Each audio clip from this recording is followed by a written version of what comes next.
Вам приходилось встречаться спустя много лет с кем-либо, в кого были когда-то влюблены? Как прошли такие встречи?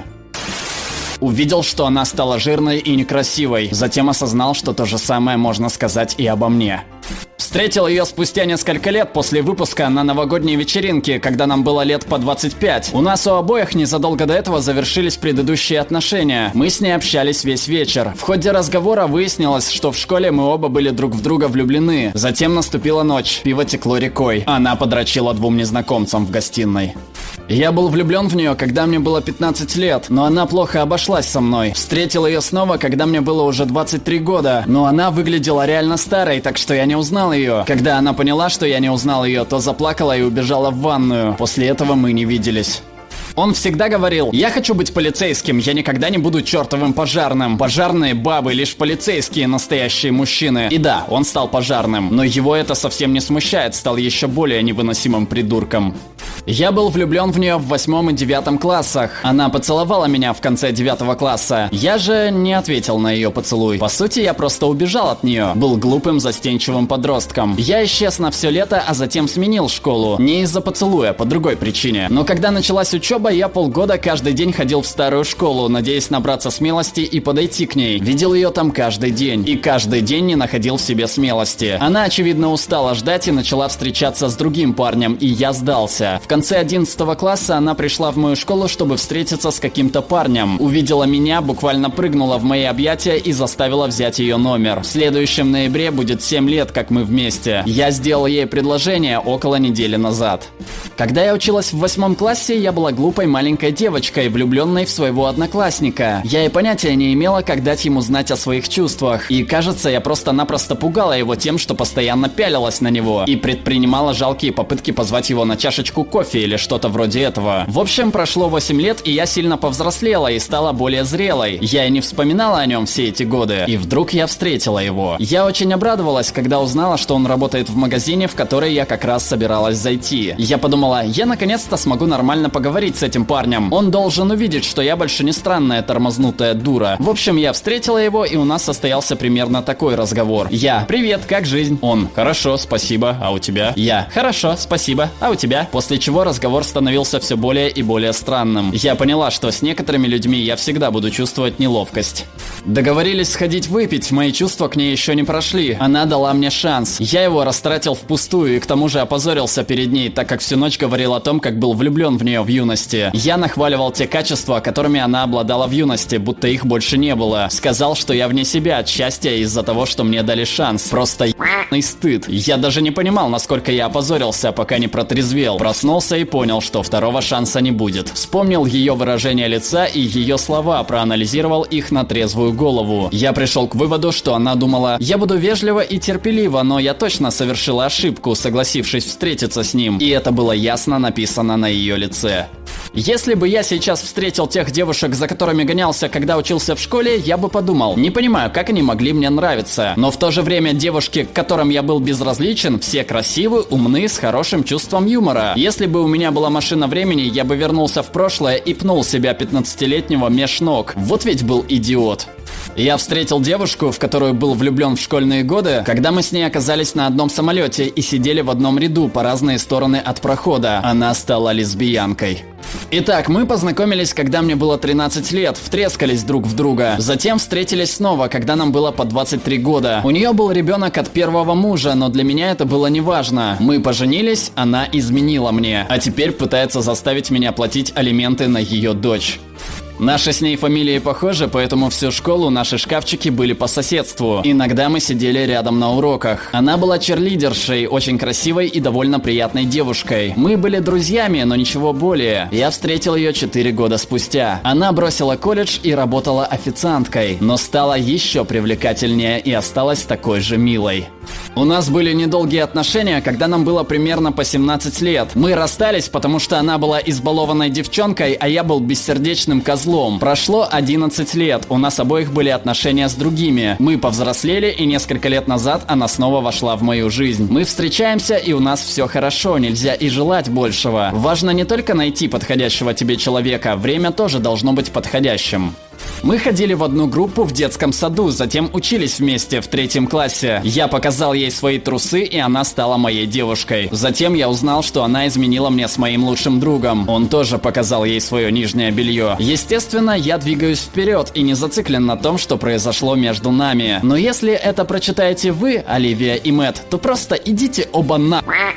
В 8 и 9 классах был влюблен в одну девушку. Мы вместе играли в видеоигры и с игрушками по мотивам фильмов, комиксов, игр. Жизнь казалась прекрасной. Купил ей в магазине подарок, хотел ее порадовать. Это было кольцо. Ее это крайне смутило, и она убежала. Мои родители до сих пор подшучивают надо мной из-за этого. В следующем году она ушла в другую школу. По другой причине. Перенесемся вперед на 14 лет. Окончил университет, устроился на работу в компанию в родном городе, готовился поступать в медицинский университет. Как-то вечером мы пошли выпить с друзьями, и кого я еще мог случайно встретить, как не ее. Красивая, отличный музыкальный вкус, смеется над моими шутками. Я был покорен. Перенесемся еще на несколько лет вперед. Я снова подарил ей кольцо. На этот раз она не стала сбегать. Мы уже несколько лет счастливы в браке. Видел ее на встрече выпускников спустя 10 лет. Она была немного полнее, чем в школьные годы, но все еще очень привлекательна. Она пришла со своим женихом, выпускником одного из университетов Лиги Плюща. Из-за этих двух обстоятельств мне пришлось изменить свои намерения с «мы обязательно переспим на встрече выпускников» на «да не парься». В какой-то момент кто-то упомянул нас двоих в связи с каким-то воспоминанием. На нас были устремлены все взгляды. Она же наклонилась ко мне и сказала: «Я помню, ты был влюблен в меня. Ты очень сильно меня хотел». Во-первых, учитывая то, что все смотрели на нас, я не мог ничего такого ей сказать в ответ. Во-вторых, не было ничего напоминающего флирт в том, что она сказала, к сожалению. По сути, казалось, что она просто хотела выпендриться перед всеми, учитывая тот факт, что она была с женихом, которого она любила, и который был так очень крут, по ее же словам. Сам не знаю почему, но это вывело меня из себя. Я просто посмотрел на нее, пожал плечами и ушел. По сей день жалею, что не сказал ей ничего остроумного в ответ, но больше ни о чем не жалею. С тех пор не видел ее и надеюсь, что она счастлива и все такое. Мы с ним женаты. Очень сильно была влюблена в него в старших классах. В итоге связалась с ним спустя 6 лет после того, как наши пути разошлись. С тех пор мы не расставались. Мы вместе уже 4 года, в браке состоим 1 год, и скоро у нас будет ребенок. Пусть это и заезженная фраза, но мечты действительно сбываются. Я влюбилась в него в 13 и любила несколько лет. Он был моим лучшим другом, но я перестала общаться с ним, когда узнала, что он говорит обо мне за моей спиной. Я не думаю, что он всерьез ненавидел меня, но знаю, что он всегда любил заискивать перед людьми. И ради того, чтобы завоевать их уважение, запросто мог и меня оболгать. Естественно, мне передали его слова. Я написала ему письмо о том, что я узнала. Также написала, что все еще люблю его, но друзьями мы больше не можем оставаться. Мы снова встретились, когда мне было 19 лет, примерно через 3 года после того, как виделись в последний раз. Он был все так же очарователен, и я осознала, как быстро мы вернули себе те же роли, которые прежде играли в нашей дружбе. Он был все так же крут и немного был мудаком, а я ловила каждый его взгляд и каждое его слово. Я рада, что встретила его, потому что благодаря этому наши отношения по-настоящему завершились, так как я поняла, что больше не люблю его, и он стал мне еще более противен, чем был. Я все еще думаю о нем порой, но гораздо более трезво, чем в то время, когда мы общались. Втрескался в одну девушку и боролся за нее с одним парнем, когда мы учились в колледже. Но когда она съехалась с ним, я признал свое поражение. Годы спустя она нашла меня в соцсетях, так как оказалось, что я для нее был упущенным шансом. Это привело к новой бессмысленной встрече, во время которой мы занялись сексом. Впоследствии мы занимались тем, что у нас всегда получалось лучше всего. Ссорились и трахались, чередуя 2 этих занятия на протяжении 4 лет, пока не расстались из-за того, что уже начали ненавидеть друг друга. Затем мы снова помирились, провели вместе восхитительный год, затем снова расстались, и боль от последнего разрыва все еще ноет у меня в груди. Все закончилось отлично. Мы впервые встретились, когда я училась в 8 классе, а он в 11. 3 года спустя мы встретились снова, я все еще была в него влюблена. Мы стали очень близкими друзьями, а когда я окончила школу, мы начали встречаться. Мы с ним женаты уже больше 2 лет. Мы пропустили по пивку, поболтали. Приятная была встреча. Она стала даже сексуальнее, чем была прежде. Я теперь был уже не таким дрыщом, зарабатывал неплохо, прическа и одежда тоже стали лучше. Я думал, что у меня есть шанс, так как я изменился в лучшую сторону. Когда я пригласил ее на концерт, она мне не перезвонила. В последний раз, когда я заглядывал на ее страницу в Фейсбуке, я узнал, что она вышла замуж. После этого прошло уже лет 6 или 7. Теперь я просто тихо плачу в темноте, пью и смотрю сериалы. Даже на улицу не выхожу. Спасибо тебе, чувак, который поднял эту тему. Придурок. Любила ставить мне ультиматумы, когда мы встречались во время учебы в школе. Сделай то и то, или мы расстанемся. Я сказал, что она блефует, и мы с ней расстались. Лет 10 спустя мы оба были свободны, и я любопытства ради съездил к ней. Выяснилось, что она спит с разведенным мужчиной и хочет убедить его перестать помогать своей бывшей жене и дочери. Да уж, а еще ее квартира была как настоящая помойка. Встреча прошла хорошо, мы встречаемся уже почти год. Я была влюблена в него, когда училась в классе 10, а он даже не знал о моем существовании в то время. Он изучал французский, а я английский. Мы начали переписываться в Тиндере 10 лет спустя. Меня он и не интересовал особо, когда мы договорились о свидании, но по какой-то причине все сложилось хорошо. Вплоть до нашего 5-го свидания я не говорила ему, что знала его раньше. Он казался таким же, как был, что поначалу сбивало меня с толку. Я влюбился в дочь маминой подруги, когда мне было около 10 лет. Мы много времени проводили вместе, иногда ночи напролет, пока наши мамы работали в ресторане вместе с моим отцом. Она точно была моей первой большой любовью, но я был застенчивым и неловким ребенком. Я помню, в один из последних разов, когда мы играли вместе, я подарил ей свою любимую коллекционную карточку с королем львом, потому что она мне нравилась. Когда наши мамы ушли с той работы, мы перестали видеться. В следующий раз я встретил ее, когда нам было по 18 лет. Она очень изменилась, хотя и вела себя располагающе, я чувствовал себя с ней совсем иначе. Но мы немного поболтали, и прежняя теплота вернулась. Она показала мне фотографии своего сына. По-видимому, она забеременела в 17 лет. Родила красивого мальчика, о котором заботилась ее мама, чтобы она могла окончить школу. Я был рад тому, что встретил ее, рад был узнать, как она поживала все эти годы. С 1 класса, где-то по 7, я был безумно влюблен в одну девушку. Когда мы учились в начальной школе, мы вели себя совсем как парень и девушка в отношениях. Хотя на самом деле это не было отношениями. Я думал, что мы с ней поженимся и заведем кучу детей. В средних классах она стала проблемным подростком. Я полагаю, что у нее были проблемы дома, и за одно лето она изменилась до неузнаваемости. Она стала эмо-девочкой и начала зависать с подростками, которых часто задерживала полиция. И ее очень часто стали вызывать к директору. Тем не менее, я как мог старался проводить с ней время, так как был очень сильно влюблен, но нас уже интересовали совершенно разные вещи. Меня не привлекали мастурбация и онлайн-игры. Она была очень этим увлечена и дрочила старшеклассникам за заправкой. Позже ее отправили в колонию для несовершеннолетних, и долгое время я ничего о ней не слышал. Прошло много лет. Несколько недель назад я приехал домой на летние каникулы и нашел ее в Тиндере. Мы начали переписываться и общались несколько дней. Я узнал, что она залетела в школе и бросила учебу. Одна воспитывала ребенка. Она намекнула на то, чтобы мы встретились у нее, выпили кофе, посмотрели фильм, но я просто заблокировал ее. Что-то в ней просто оттолкнуло меня. Обязательно подпишитесь на наш канал, чтобы не пропустить новые суперинтересные обсуждения. Ну а пока предлагаем посмотреть другие наши видео.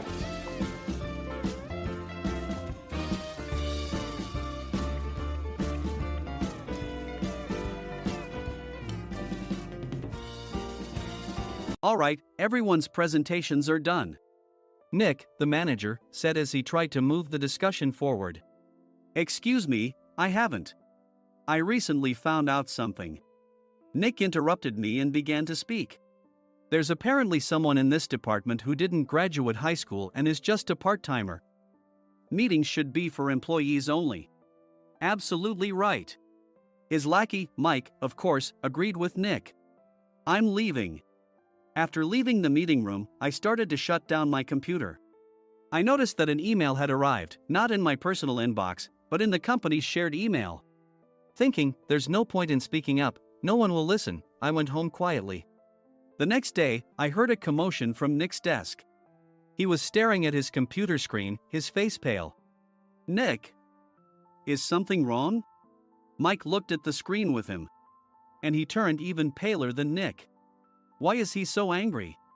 Knowing the reason for Mike's distress, I thought to myself, serves them right. My name is Adam. My mother passed away when I was in the 9th grade, and I was raised by my father. Well, you could hardly call it being raised. After my mother passed, my father changed. He drowned his sorrows in alcohol, and though he still went to work, he squandered our living expenses on horse racing. Because of that, I had to start working part-time as soon as I entered high school. Every month, I went to the convenience store with bills in hand that couldn't be auto-deducted from my father's account. Even though I endured it because I didn't want to be alone, I reached my limit in my second year of high school and dropped out. I found a live-in job at a distant inn. Thank you for everything. The day I left home, my father, still staring at the TV, spoke.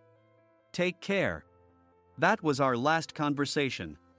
Back then, 18 wasn't the age of majority, so I needed my father's permission to work, and I couldn't hide my place of employment.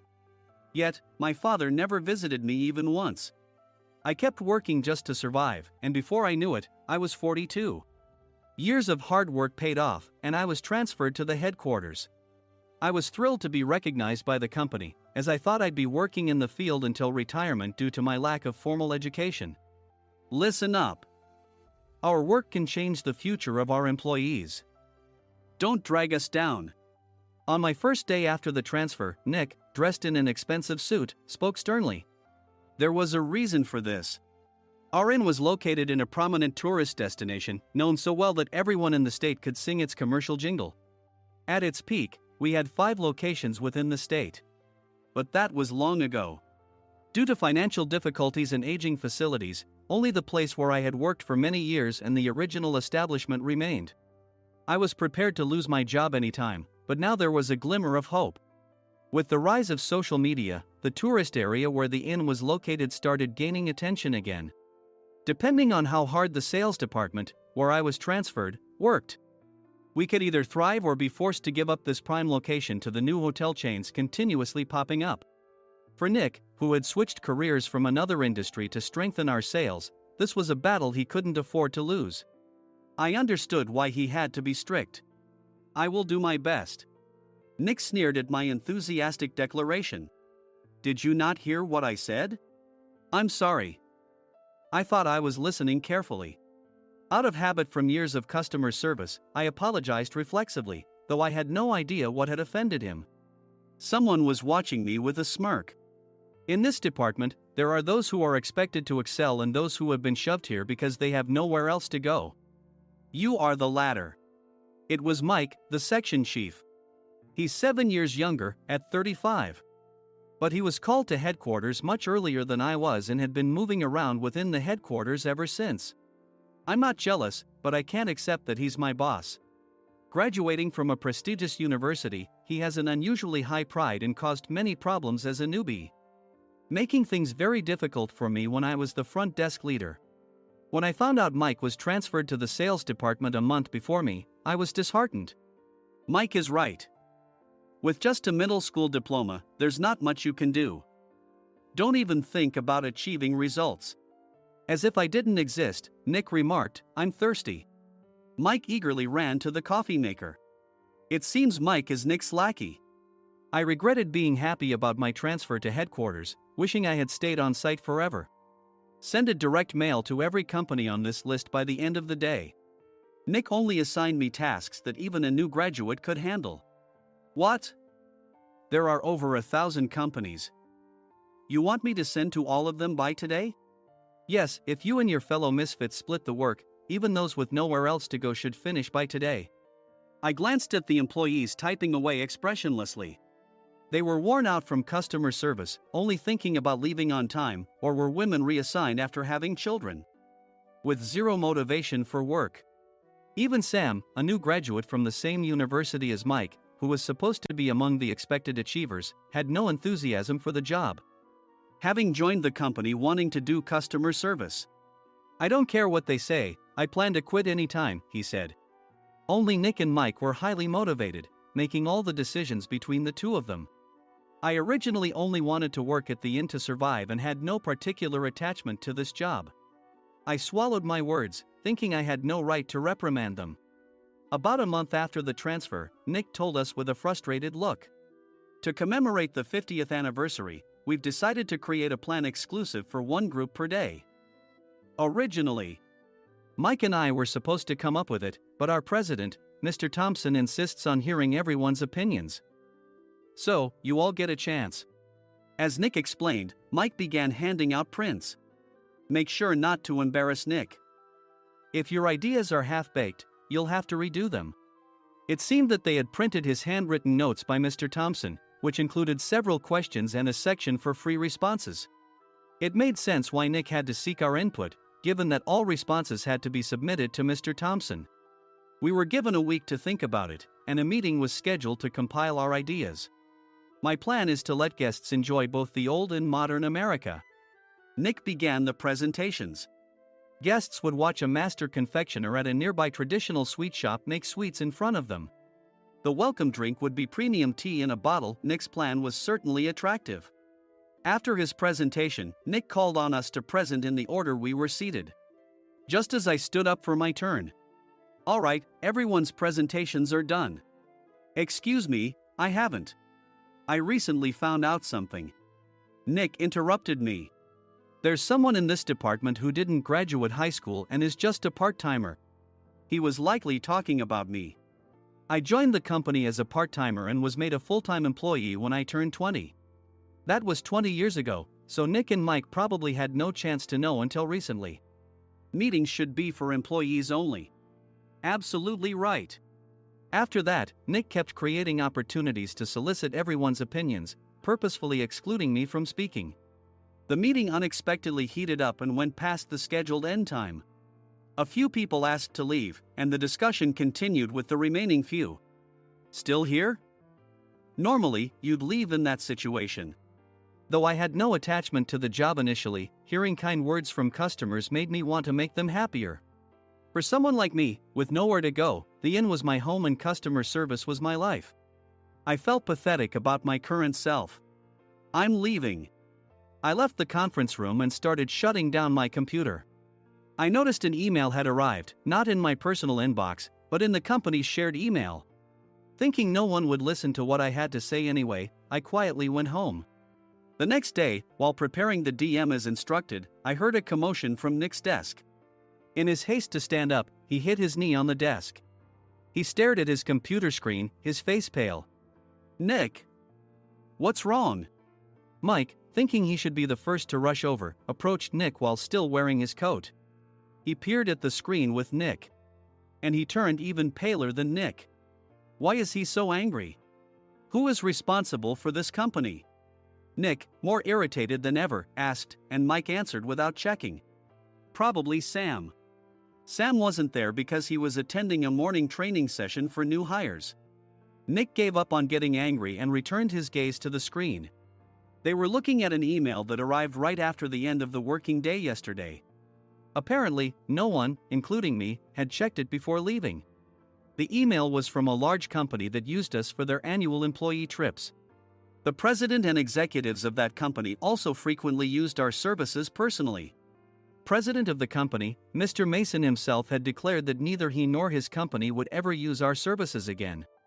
Well, some companies cancel their employee trips or stop using our services due to financial struggles. Let's just move on.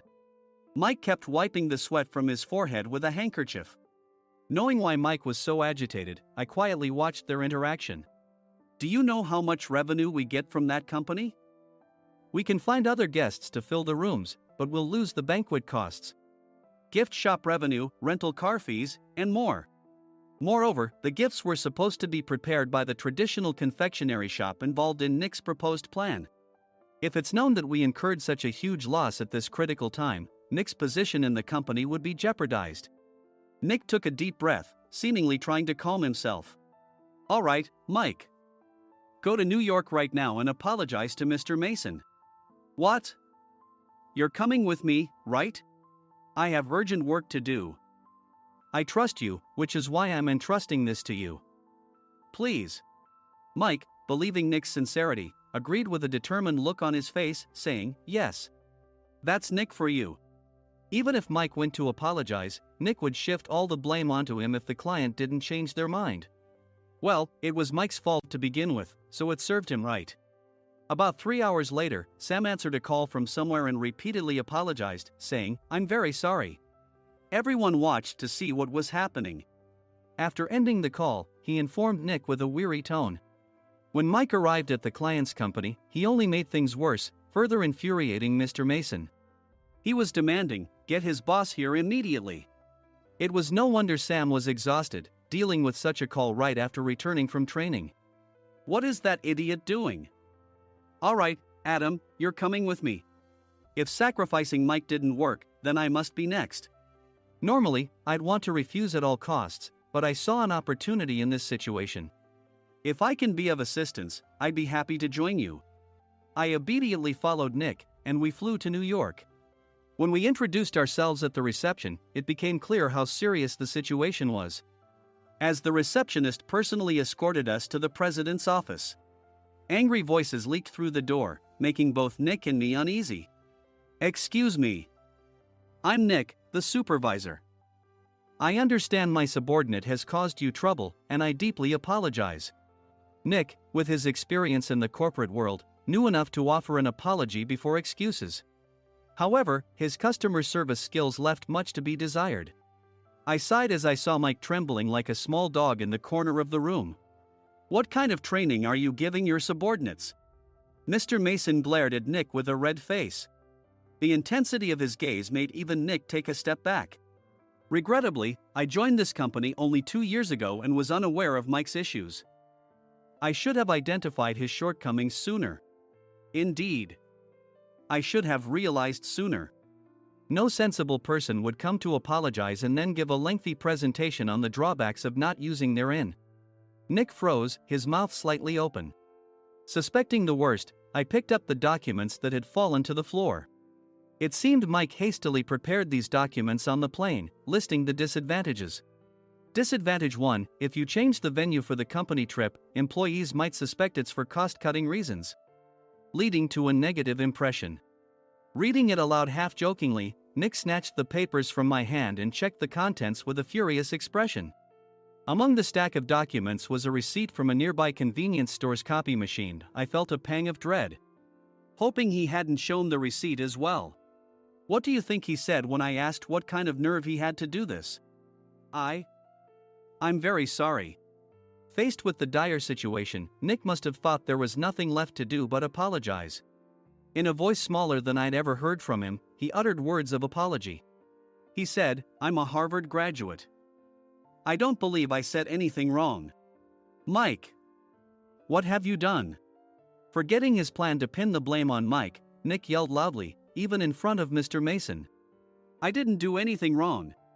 "You're still saying that? Look at him." Mike pointed at me with a shaking hand. "I was assigned to headquarters in my 20s and now I'm a section chief. This guy only made it to headquarters at 42. Everything I've done proves I was right. So why are we losing the contract?" Having said his piece, Mike collapsed to the floor. "Of course. You were sent there because you had nowhere else to go." Mike never expected to hear such words from someone he looked down upon. He lunged at me, and Nick hurriedly stepped in to stop him. "Mr. Thompson told me Mike is a quick thinker, and to take good care of him." There's no way he was pushed aside. "Don't make things worse here. He didn't say quick thinker, he said only quick-witted, didn't he?" I don't remember that part." I recalled the many troubles Mike caused when he was a newbie. When Mike was on the front line, his pride was so high that he never apologized to customers. Customer service, especially in our job, doesn't work alone. It brings both good and bad situations. If the front staff or housekeepers made mistakes, or the cleaning company didn't properly clean a room, one had to apologize to the customers regardless of personal fault. Mike, in such situations, would never apologize, insisting he wasn't at fault. This often angered customers, and as the front desk leader, I frequently had to apologize on his behalf. He caused complaints and disrupted operations, which is why he was quickly moved to headquarters. In departments where he didn't interact directly with customers, his quick thinking was beneficial and things went well. But it seemed his flaws were starting to show. Corporate reservations are supposed to be entered into the system by the sales representative. But a quick check yesterday revealed that more than 10 items were missing from the client's reservation. The handover document clearly stated what needed to be prepared. Why didn't you enter it into the system? Why do we have to give them special treatment? Filling rooms near the banquet hall, setting up all the food in advance.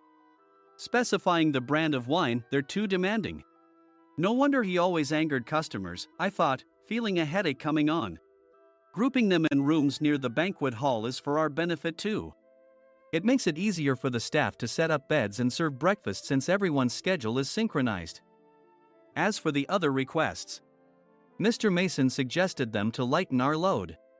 I didn't know that. Nick finally seemed to realize that Mike was the one who had angered the client. What did you say to them? I just told them we wouldn't give them special treatment anymore. We shouldn't waste effort on things that don't bring in money. I was utterly exasperated at his lack of understanding of customer service. Of course, we shouldn't comply with unreasonable demands. But carrying over successful practices from past stays makes customers feel remembered and enhances their experience. Good memories encourage repeat visits. That's part of our job. I looked down at Mike, who was sitting on the floor. In our job, nothing is a waste. Mr. Thompson likely moved you to the sales department, hoping you'd finally understand this. How do you think he feels now that you failed to meet his expectations? Mike, tears in his eyes, fled the president's office. I was amazed he still hadn't apologized. You have it tough, Adam. It's okay, we're all employees of the same company. I deeply apologize for this disrespectful incident. Especially after all the care you've shown us.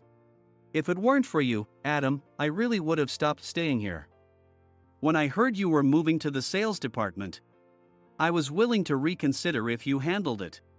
Seeing us talk so amicably, Nick's face contorted. Do you two know each other? Adam's service is excellent. I always requested him specifically. Normally, we don't accept specific staff requests, but we made an exception for Mr. Mason, adjusting my shifts accordingly. He had personally stayed at our hotel just before my transfer, and during casual conversation, I mentioned, I'm moving to the sales department soon. If I hadn't told him then, things could have been much worse. Please continue to take care of us. I look forward to it. On the return flight, Nick awkwardly offered me a can of beer. It's still working hours. Of course, I had no intention of forgiving him for a single beer. Nick might try to pin everything on Mike and avoid any consequences. While pondering this, a startling fact came to light. Nick, the tea bottles for the plan have arrived. I handed Nick a bottle labeled with our inn's name. They look good. What are you talking about? These are plastic bottles. I had assumed we would use the trendy, high-end bottling tea. But what arrived were ordinary plastic bottles of tea with customized labels. The only unique aspect was the label, which had the inn's name, making it look customized. Upon further investigation, I discovered that a substantial amount of money was set to be paid to the tea company. It was priced like bottling tea. Does this plastic bottle really cost $100 each? The tea inside is specially blended for us. The extra cost is for that. Wouldn't it be better to use another tea company? Or is there a specific reason we must use this one? As Nick continued to make excuses, I showed him a printed email. I informed the tea company's president, Mr. Mitchell, that we discovered irregular payments and he confessed. He said you two were high school classmates and planned to split the extra money. That idiot. Why did he confess? That's not important. You should worry about yourself, this could turn into a police matter. Opening the bottle cap, I suggested. How about calming down with this tea? It supposedly has a relaxing effect. Nick drank the tea frantically. In the following days, decisions were made about their fates. Mike was reassigned to the General Affairs Department, with no chance of transfer or promotion, as per Mr. Thompson's orders. As for Nick, since the payment to the tea company hadn't yet been made, he narrowly avoided legal trouble. Instead, he was encouraged to leave the company, and to avoid further complications, Nick submitted his resignation. Rumor has it that connections between HR departments have made it difficult for him to find new employment. Even though it was good to have those two gone, something unexpected happened in the sales department. Everyone became motivated and united in refining the 50th anniversary plan. In the end, my plan was adopted. We collaborated with the Tourist Information Center to provide personalized guides. The plan, tailored to the number of guests, was truly special for the 50th anniversary. Hey, is Adam's family coming to stay? I immediately booked that special plan for my family. Sam noticed it on the reservation list and quickly picked up on it. Yes, I'm inviting my father. That's great. I might invite my parents too. I lacked the courage to face my father just as Adam. But here, with the confidence Mr. Mason praised, I felt ready. The 50th anniversary plan was a perfect opportunity to reconnect with my father. I hope to bring back the days when we could laugh together as we once did.